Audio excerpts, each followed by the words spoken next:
Hi. So I'm going to be explaining the parts for the stained glass part 4. And if you guys could take notes with your music, and I'm going to be posting a picture of what I wrote on my music too, just so we have a general idea of what we're going to be doing for tomorrow's rehearsal. So, first things first is watch out for the 7/4 bar, and then the 10th bar of the 7/4 bar, when we come in, the first thing we're going to be doing is we're going to be doing a whamp on that count 5. And the whamp is, and once I get my cymbals, the whamp is going to be this type where you have it about belly button level, stomach level, and you're going to have your cymbals like this. And you're basically just going to flip sides and then choke it. Right now, I don't have a defined way of how to get there, but this is what I want to do. So basically, it's going to be your right cymbal and your left cymbal. Your left cymbal is going to be, the inside is going to be facing the audience, so they're going to be able to see the inside of your cymbal. And then the right cymbal is slightly overlapping it. I'd say probably right over the edge of the bell part of the left cymbal, and the front of your cymbal is facing the audience. And should be a little bit far away from you, because what you're going to do is just about as quickly as possible, you want to switch sides, so you hit it like this and then bring it into your body. So the sound that would the sound that would come out would be like this. So you're just going to basically fling them against each other, going this way. And it's okay if they don't get completely parallel, because this is going to be so fast that people aren't going to really notice. But this is what I want to do here. So you go, yeah. And then you just choke them like you would for a flat choke. So you choke them underneath your elbows, and underneath your armpits, I mean. And then for count 7 of that same measure, which is the second note that we're going to play, it's going to be a sizz and port. And what you're basically just going to move between that one count in between the whamp and the sizz and port. You're just going to move right to the port position. So and then count 1 of the next measure is going to be a suck. So it's going to be suck. And with the sizz, it's the right hand that's going up, and you're going to start a little bit under the left cymbal. Let's see if I can model this. You're going to start a little bit under and then move it up. And then just use force to push it down. And get that suck sound with the air. So that part would just go like this. Go like this. So that's gonna take. I don't plan on splitting that, so we're gonna have to be pretty fast with that. So that's what I want. That's what I have for the first 3 counts. And then the next thing that we play, which is the 3rd measure of L, with the dotted quarter note, the 8th note, and then the rest, and then the quarter note again. The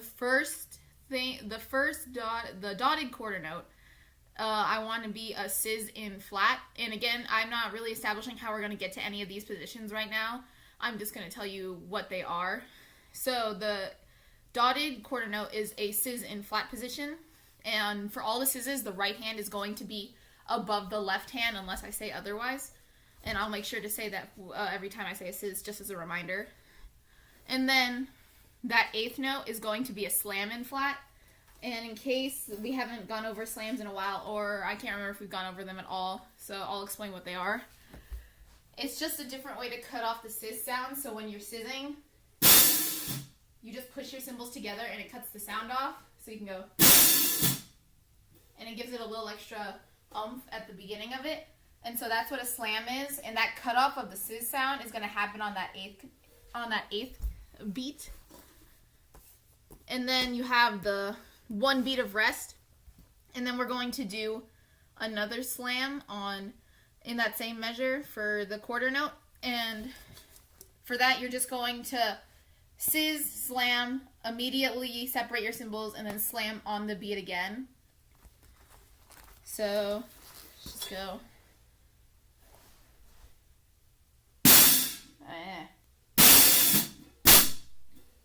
Something like that. I don't know if I'm going to split that part or not right now, because it's doable, but I don't know about sound quality. We might have to split it so that way it doesn't get too muddy. But for now, that part's going to be all of us. So that's going to be a unison part, and it just goes sizz on the dotted quarter, slam on the eighth note, and then another slam on the quarter note after a beat of rest. And then this next measure, the fourth measure of L, we're playing every other beat starting on 1 and then 3 and so on and so forth. And we're going to be doing different positions for each of those hits. So the first thing I want to do on count 1 is I want to do a slam. I want to do a slam from flat. So that's just going to be putting your cymbals together and putting pressure behind it. And I'd also say to keep your fingers released off of it, because you'll get this sound when you keep your fingers off of it rather than... It kind of muffles the sound a bit more if you have your fingers on the cymbal, so try to release your fingers when you're doing the slam. So that's on count 1 is a slam. And then count 3 is going to be a dong in flat. And just a reminder of what a dong is, we're just going, both cymbals will be angled. You're going to have the left one under the right. And a dong is just a bell tap. It's another name for a bell tap. So you're going to hit, with your right cymbal, you're going to hit the center of the bell of your left cymbal. So it's going to look like this.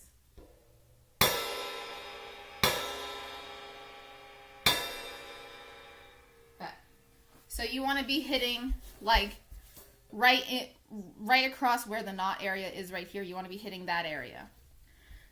And then for the next beat that we play of that measure, we're going to do a tap at port. And that's fairly simple. It's just port, the right cymbal is offset from the left. Yeah, you can't really see it because of how... Oh, that's a bit better. The right cymbal is offset from the left. And you're just going to... Again, if you let your fingers kind of stay off of the cymbal when you're doing that, it's going to ring better and provide a better sound. And then the count 7 of that measure, we're going to do a tap choke in port. So it's the same thing. Instead of just a tap, instead of just doing this and letting it ring, you're just going to choke it. And make sure that you're choking it up here, and that you're also not doing this, but that they're staying close to your body. And we also play on count 1 of the next measure. So before I forget, that tap choke, the even numbered cymbal players, you're going to do that. So odd number cymbal players, don't worry about the tap choke. But on count 1 of the next measure, odd numbered cymbal players are going to be doing a sizz port instead. So the way that entire measure is going to work out is that from the 1 count of rest we have in between each note we play, we're going to just go to the positions. So if I'm in slam and flat, if I slam and flat and then on count 1, and then I don't play anything on count 2, I'm just going to go here, and then we do a dong, and then we don't do anything on count 4. So I'm going to my tap, and then I do the tap. And then if I'm an even number cymbal player, I can just stay here. And then if you're an odd number cymbal player, you're just going to bring your bottoms in and go into regular port position for the sizz. And I'll be able to explain it more in detail actually at practice tomorrow.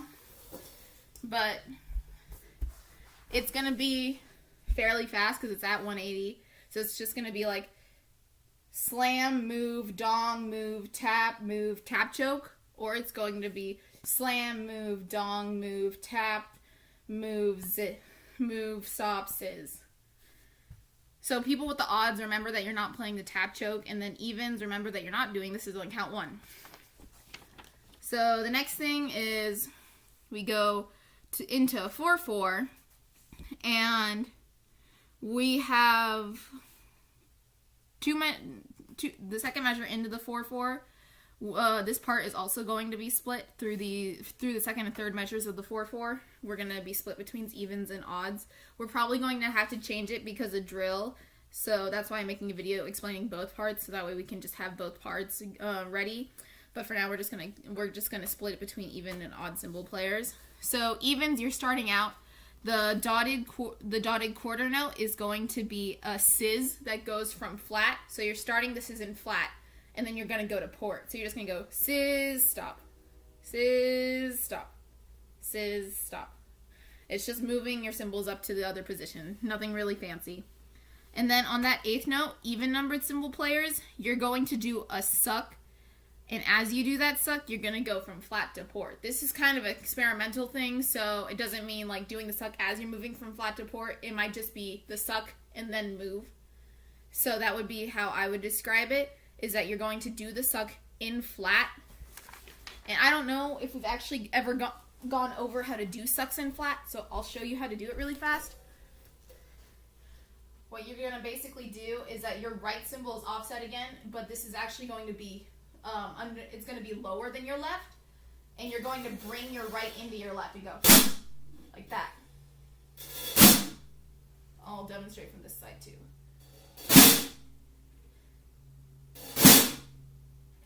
Even numbered cymbal players, this is going to be a bit harder because it's going to require different muscle work than it would in port, because it's a different way of doing a suck. So you're going to make sure your left hand's really steady, because if your left hand is loose, it's going to allow the cymbal to rattle and not get the proper sound of a suck. And that happens on the 8th note of the 2nd bar of the 4/4. And then after that suck, you're just going to move into port. And then we're on to the 3rd bar 4/4, and even, oh wait, no we're not. There's one last beat on count 4 of the 2nd bar of the 4/4, and that's going to be a hi-hat for odd numbers. So odd numbers cymbal players, on count 4 of the 2nd bar of the 4/4, you're playing a hi-hat. In case nobody knows what a hi-hat is, it's just, you just have your cymbals kind of in like an orchestral position, and you just go.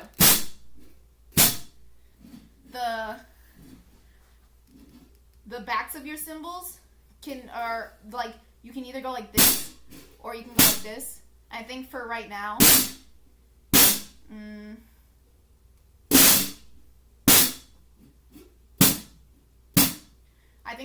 we're going to make sure that we keep them separated from the body, so don't let them touch, and that your entire top cymbal, your right hand's going to be on top, is going to come down on the left one, and you're just, it's basically like a slam, but you're horizontal instead of being in port, or instead of being in flat or port.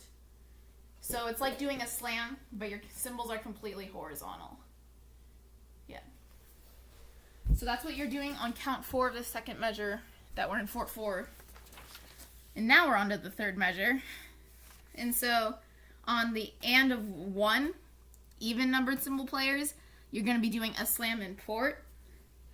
And then on count 3, odd numbered cymbal players, you're going to be doing another hi-hat. And then we have a beat of rest, and then we're on to the 4th measure of the 4/4. And that's going to be a unison flat crash. So everyone's going to do a flat crash, nothing fancy yet. And then count 2 of that 4/4, count 2 of the next measure is going to be a whamp. And that's just going to be a regular whamp. It's not going to be what we did earlier. It's just going to be what we've done in like the 2nd movement as a whamp. We're doing that. And just remember that for that, your cymbal is going to be parallel to your other cymbal. So it should look like this. Because a lot of you tend to overshoot, myself included, when we do this kind of stuff, tend to overshoot. And you either go like this and show the audience your entire inside cymbal, like just flat, or you go like this and you put your arm out. Like, that's not what you want to do.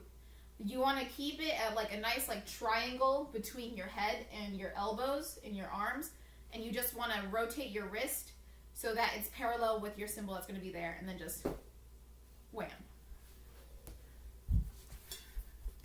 Okay, now we're like halfway through, so I'm almost done explaining this. Yeah.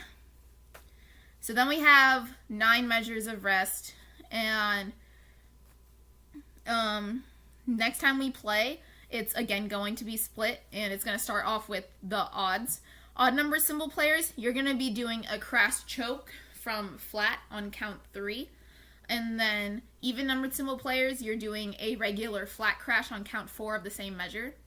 And then the next measure, odd numbered cymbal players, you're doing another flat crash choke on count 3 again. And then the next measure on count 1, even numbered cymbal players, you're going to be doing a flat crash, just regular flat crash. And then we're looking at the next measure, which is at the bar before the 3-4, and letter N.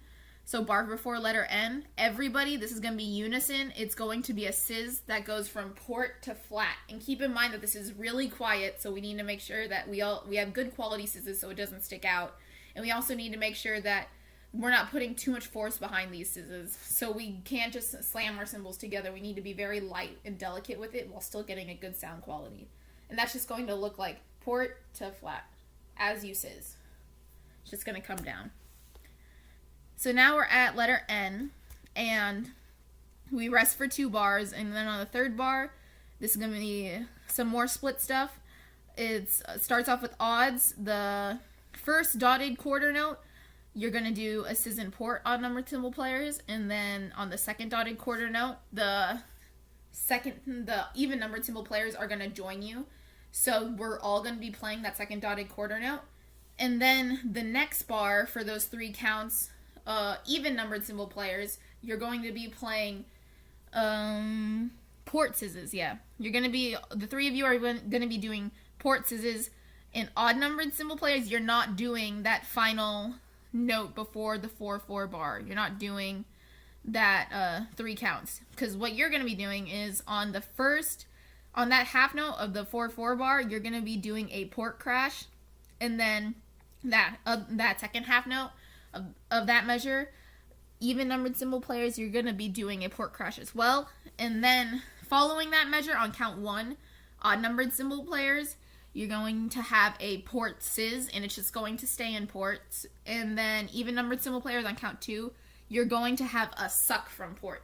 So for that, like, you don't need to do a sizz and then a suck. It's going to be, your cymbals are already offset, like it's going to already be right over left, and you're just going to bring it down. And we're going to clarify, like, prep positions and when to go to what and things like that at practice tomorrow. But the general rule is that the count before you do something, if there's a needed prep, like dongs and things like that, dongs don't really need a prep, but if it's like a crash or if it's a suck where you have to offset your cymbals pretty wide, then do it the count before is the general rule. And then, yeah, that's the last thing we have music-wise. And there were a couple visual things that I wanted to go over that I can show you really fast. I want you guys to be working especially on the toss and getting it off the hand. And what I've decided what I want to do with getting it off the hand is that we're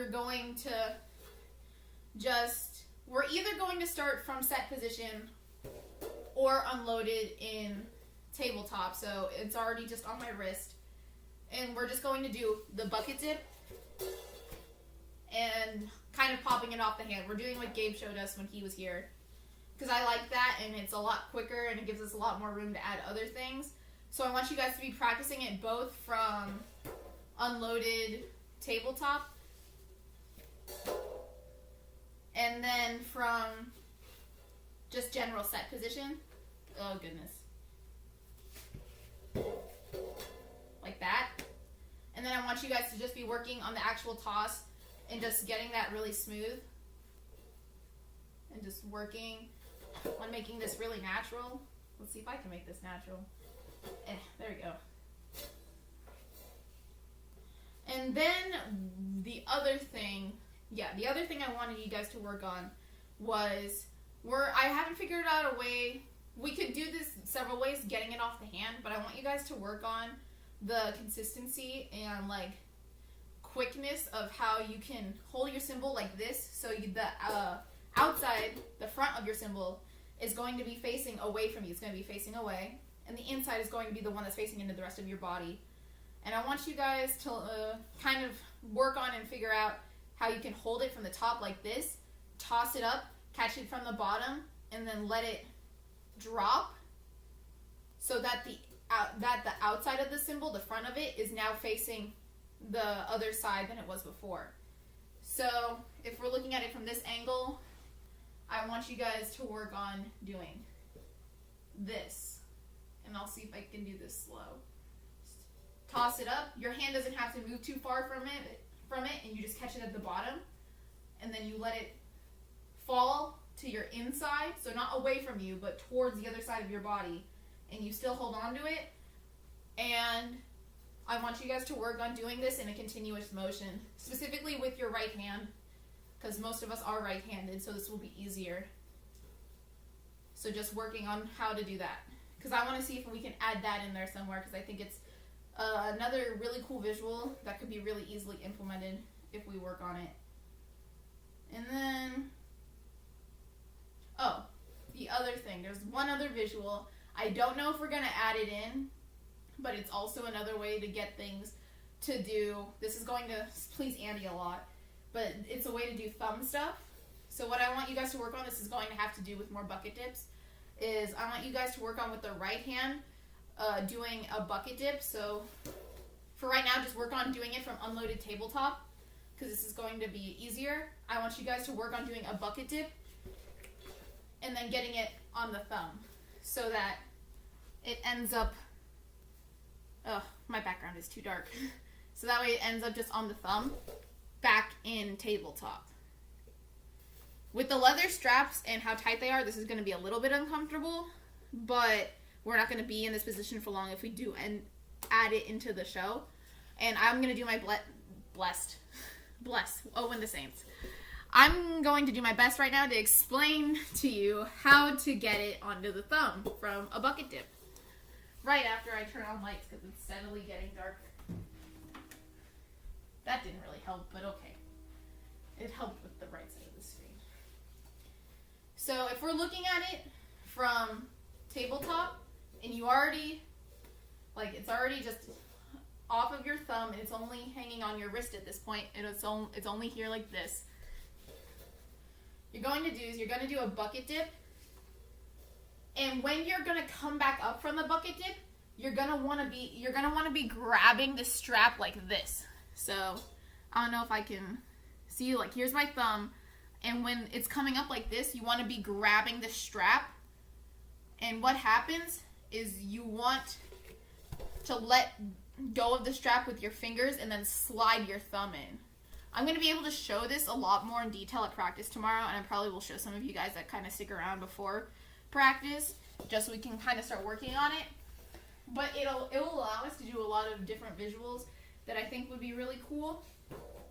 So I'll try to go as slowly as I can from different angles. So it's unloaded in tabletop. Then you're just going to do a bucket dip, and then it's on your thumb. The biggest thing, I'll explain it after I do it from this angle. So unloaded tabletop, you're going to do a bucket dip, and then it ends on your thumb. The biggest thing with this is that when you get to the point where the bucket dip is coming back up, that's where you need to be slipping your other four fingers out and starting to slip your thumb in. Because you can't do it earlier, otherwise it's just going to ruin the bucket dip. And if you do it later, the odds of you getting it on your thumb are not as great.